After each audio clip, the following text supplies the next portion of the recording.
I hope you've all got your Habakkuk scroll. You might be able to follow along a little with, I think, what's put up on the screen above from time to time. But my book, Habakkuk. I just want to share a little bit about part of it. I understand you've been talking about it the last couple of weeks. And I was given this little picture before the service which talks about Habakkuk. Why was it written? Because of problems, inequality, complaints. There was poor, there was bad kings, there was evil, there was hatred, there was violence, there was something wealth. And then God said, and I will use filthy Babylon for good. But then I complained, but Babylon is worse. That's not what I want. And God said, your problems are small. Be patient. Look at the bigger picture. I'm told you like to draw pictures during sermons. Is that one way of just memorising stuff? Or something else maybe. But anyway, you're welcome to continue to draw pictures as I share a little bit about my book. And so again, thank you for having me here this morning. The 21st century is a little strange. Very, very strange. Certainly the world's not only separated by, 2,600 years or thereabouts, but also there's such a different culture and a lot more comfort than I'm used to. To learn about you, I was advised to go to the theatre. And the theatre in Jerusalem was like the real people. But the theatre here in Gladstone was like moving pictures of people on a wall. You call that theatre. Anyway, I saw a movie called Sophie Scholl. It was a movie about a young woman, and this young woman was involved in something you call World War II and was in Nazi Germany. And she and a few others became Nazi resistors. And as a Christian, she knew she could not follow Jesus and love her neighbours as herself whilst her neighbours were being persecuted. So she joined that resistance, but she was captured. And they put her on trial, and she was charged with treason. Her dad roared into the courtroom and screamed, "One day justice will come, and this is not it." She was found guilty. And she was led by the arm down the hallway to, believe it or not, her execution by beheading.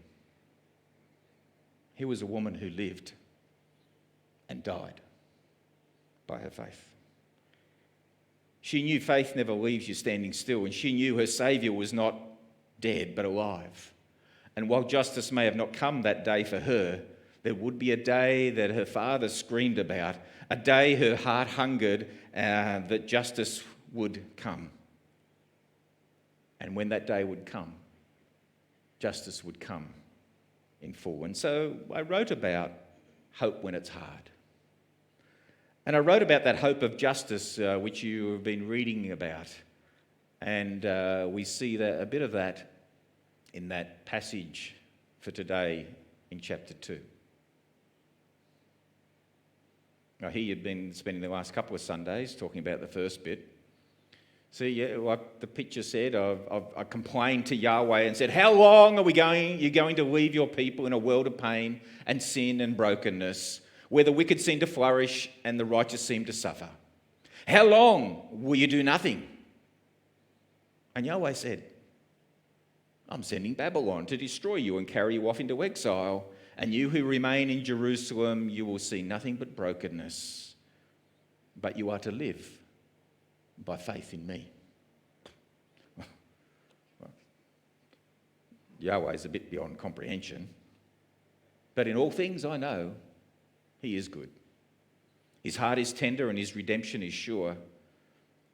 But it was not until you get to these verses that Yahweh actually tells me and you what that redemption that follows from his tender heart looks like. And this is the hope that sustained me in the onslaught from Babylon. And this is the hope that sustains Yahweh's people in a world that often seems dark and hopeless. In my world and yours,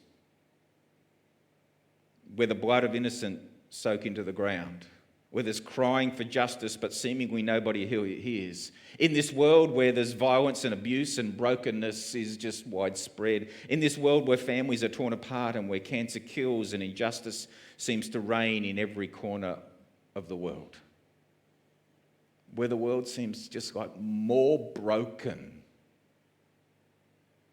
than can possibly be fixed. And where God's people, we find ourselves saying, like me, how much longer? And Yahweh said to me, here's my answer. And so I wrote it down. And it's your answer also. And it's a glorious answer. You know that blood that seeps into the ground, crying for justice which goes unheard? I mention it twice there in verse 8 and verse 17 of chapter 2. But God's saying, I've heard it and I'm not unmoved, and redemption is coming and justice is coming with it also.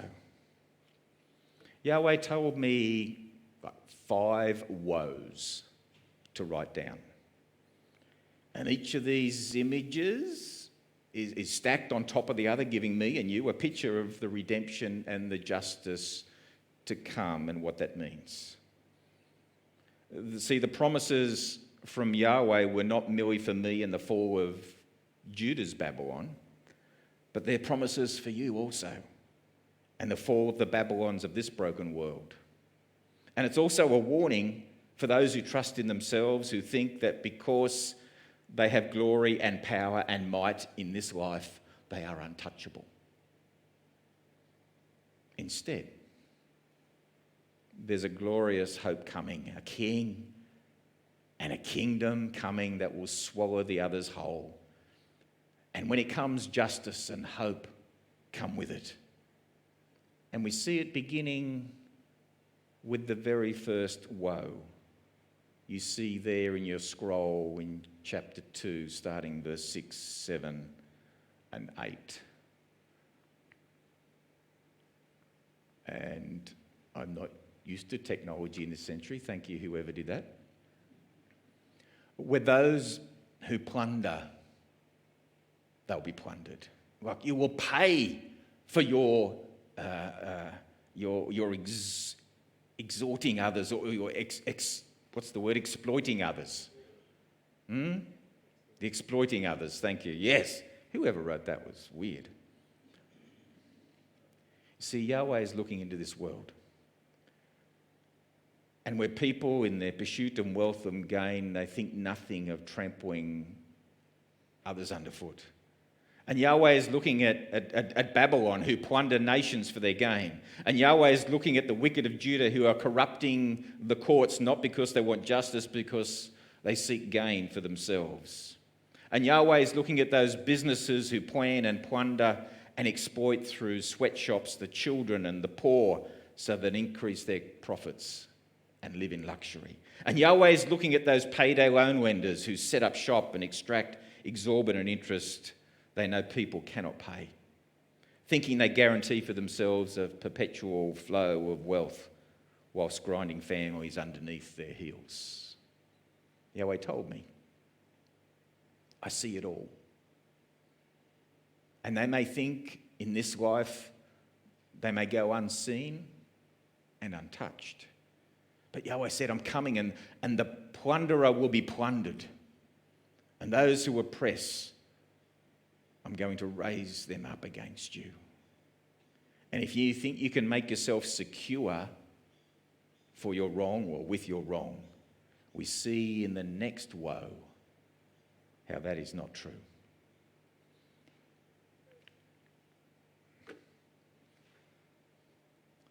Where your security will be exposed, you will pay for your greed and for your arrogance. Woe number 2. I see you've translated it a different way in something called the NLT. What sorrow awaits you who build big houses with money gained dishonestly? You believe your wealth will buy security, putting your family's nest beyond the reach of danger. That's what Babylon decides as it plunders nations. They're going to build a fortress around their city. The Babylonians I knew 2,600 years ago, they built around their city a wall that needed to be 90 kilometres long to encircle their city. They built this wall about 100 metres high, 35 metres thick, with 250 towers around the perimeter, each of those almost 150 metres high. And the wall would go underground more than 10 metres. And the gates could not be burned because they were made of brass, not wood. And in case that wasn't enough, they put a moat around the whole lot. Such was their fear of being plundered. Such was their desire to be secure. And they wanted to be secure so that the nations they plundered would never be able to plunder them. And Yahweh said, build whatever wall you want. It's not going to work. You think you have devised glory, but you have devised shame on your house. By cutting off many people, you forfeit your life. Yahweh said, the place you build for yourself to make it yourself secure will be the thing that shouts your condemnation. There'll be nothing you can do to stop it. And you are not secure because before Yahweh you will be exposed. And Yahweh told me a third woe in verses 12, 13 and 14. Whoever's at the back, that'll be great. The civilized, they're going to be consumed. You'll pay for the shedding of blood that you have committed. You can build the biggest fortress any civilization has. You can build the biggest company. You can be the biggest government. You can have the biggest army. And it doesn't matter if it's bigger and better than what came before. Yahweh says in the end, no matter what you build, if it is founded on the blood of people, on the sin and iniquity, then it will, on the last day, it will fall. It will be wood to the fire, and all your effort in creating it will come to nothing. Verse 13 says, has not the Lord Almighty determined that the people's labour is only fuel for the fire, and the nations exhaust themselves for nothing? Think. What empire, what civilization in my time and your history has not failed? Rome, the Greeks, the Persians, the Aztecs, the Ottomans, the Chinese, the British, the German, the French, the Russian. They all fall. And they never thought it was coming, but it did. Yahweh said to me, I'm the one who brings them down. Because what empire is not founded on the blood and iniquity? And even the best of them are founded and ruled by sinful men and sinful women. And they will come to nothing, because in the end there will be only one king and one kingdom that will stand. See verse 14, it says, the knowledge of the glory of the Lord will fill the earth as the water covers the sea. His rule and his reign will fill the earth. That's what's coming. Next slide. The next woe. And the shameless will be shamed. Like, they will pay for the shame that they bring on others. Notice, like, this is horrible. Notice how they make their neighbours they drink, not to gain money or power, but the perverse pleasure of looking upon them in their shame. To gaze on their nakedness, what ugly hearts there was. Notice Yahweh's response, that divine vengeance, verse 17. Not because Yahweh is devoid of love, but because he is love. Because he sees people who are made in his image and the world he created and entrusted to us. And he sees the image in the creation both violated as they were never, ever meant to be. And he says to those who shame others, who revel in that power, who delight in the weakness and shame of others, he says, shame is coming of the likes of you, which you could never imagine. You think you are strong, but you have never met me. There is a cup coming, Yahweh says. There is a cup coming, and that you will drink. And drink every last drop, and the violence you visited on creation will be visited on you. All these things, they come to a head in woe number 5. What do we see? Do you notice something? Next one, guys. Do you notice something different about this woe? All 4 other woes, they start with a woe and finish with description, you might say.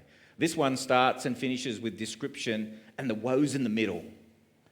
I've written this book, and I've read lots of scrolls of old other Testament books, so let me give you a little insight. Whenever you read the Bible and notice a pattern change, that's Yahweh is waving his arm and says, stop here. Because this is the axle of the chariot around which the whole wheel, the whole text spins. This is the foundation of your faith. That is the root of all the other sins that Yahweh has judged and declared his anger against. This is the reason you will pay for extorting others. This is the reason you will pay for unjust gain. This is the reason you will pay for the blood on your hands. This is the reason you will pay for shaming others. It's idolatry. Woe to him who says to a wooden thing, awake, and to a silent stone, arise. Because there is only one Yahweh.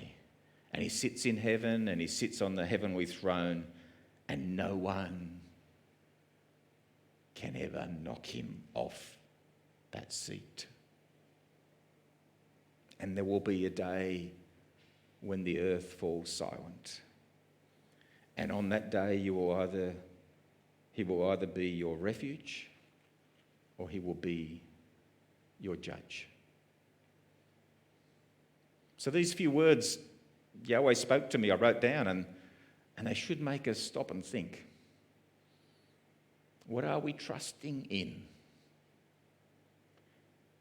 Is it something in this world, the idols of our culture, like, money, sex, power, politics, applause of people, job? Or is it Yahweh who sits on the throne and reigns supreme over all? And here's how you know which one it is. The answer is running right through all of these woes. And if you want to know if you have trusted an idol or in the living Yahweh, the answer is this. How do I treat the ones who are made in Yahweh's image? And how do I steward the gifts Yahweh has entrusted me?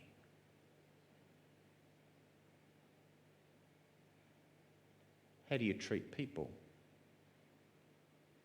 How do you treat everything God has given you and entrusted to you? That's how you know. Another insight I've learned from the biblical scrolls is this repeated refrain. The one who worships an idol becomes like the idol. In other words, dead, indifferent, and uncaring. That's what you'll become. And the people and the gifts Yahweh has given you to steward, those become sacrifices on the altar of a false Yahweh. And they will not stand. But here is the hope that Yahweh told me to write. The hope when it seems hard, and extends to you the hope for us who sit in this world and cry out, "How long, O Lord?"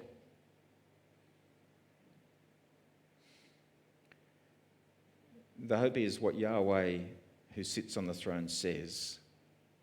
Always, let me repeat, always comes to pass. He doesn't speak glibly, he doesn't lie, and when he spoke, all things came into existence. And you see in the text right here, the promise Yahweh had me write down when it was about 640 BC happened in Babylon in 539 BC as you do your calendar.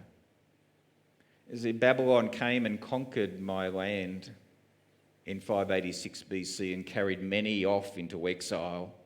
But then in 539 BC, Babylon fell also. And Yahweh tells us how it happened. If you've got your Daniel scroll, you can go to Daniel 5, but you don't need to. In Daniel 5, we see Belshazzar, who was like Babylon's king, is sitting in his fortress with this mighty wall around and moat. And he thought he was secure, and he has 1,000 of his lords in front of him, and he decides he wants to boast in his might and his power. And so he has them gather the plunder from all the nations. And specifically, he asks for the vessels he took from Yahweh's temple in Jerusalem. Those vessels that were set aside for one thing and one thing only: worship. And he fills them with wine and passes it out to the lords so they would get drunk with him. Hope you are noticing some of the themes that have come through the text. They sit and they celebrate together the people they have shamed, and could praise their gods of wood and stone who gave them victory over the vessels of Yahweh that they hold in their hands full of wine. Maybe next slide, guys. And while they are sitting at the table drinking from those vessels, a hand appears and begins to write on the wall. And no one knows what it means, and they know it's not a human hand, and they're terrified because they're in their secure stronghold, fortress, and someone's broken in. They don't know what was written until they find this Judean prophet named Daniel. And Daniel looks at those words on the wall and he says, "I know what they mean. I know exactly what they mean." He says, "You have not honoured Yahweh, and in whose hands are his vessels that you stole. So your days are numbered.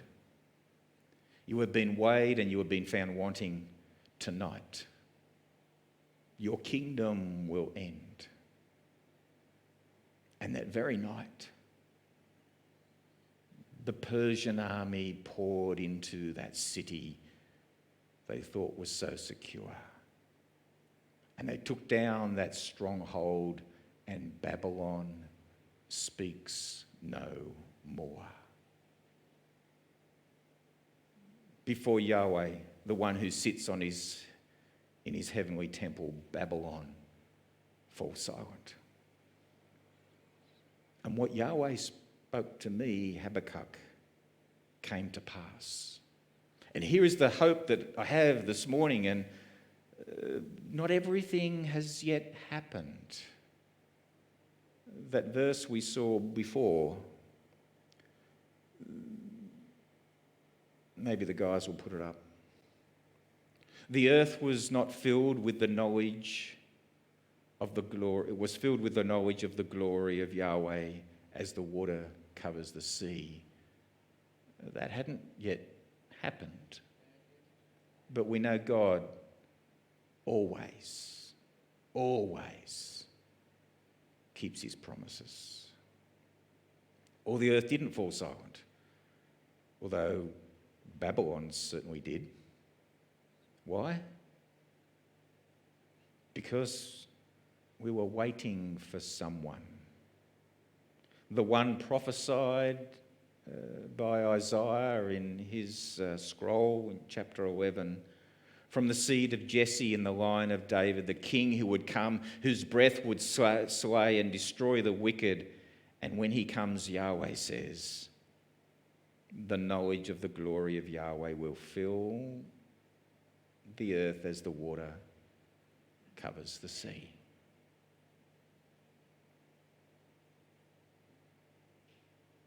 It too will come. And the one who would come would not just carry the cup of Yahweh's wrath and force others to drink it.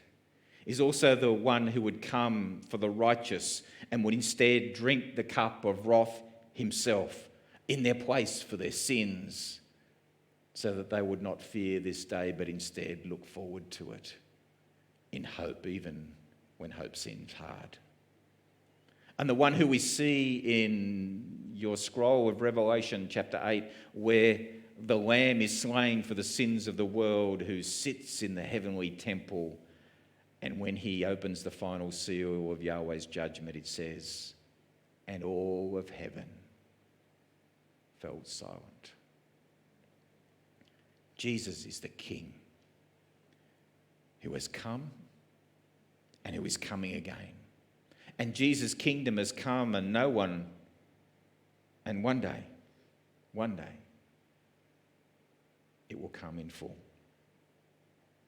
And you and I, we live in the midst of this world in what your scroll in 1 Peter calls as exiles in the midst of this land. Just as Judah was in Babylon. And we have this hope. We have been born again to a living hope through the resurrection of Jesus from the dead, to an inheritance that is imperishable, unfading, and undefiled, kept in heaven for you. And so we wait. And we wait by faith, and we wait in the confidence because we realise there is the one who sits on the throne, and there is no one or nothing that can displace him. This is the certain redemption that flows from the tender heart of Yahweh. And this is the hope that calls me to cry out in the final chapter of my book of Habakkuk, which you will visit next week, I understand.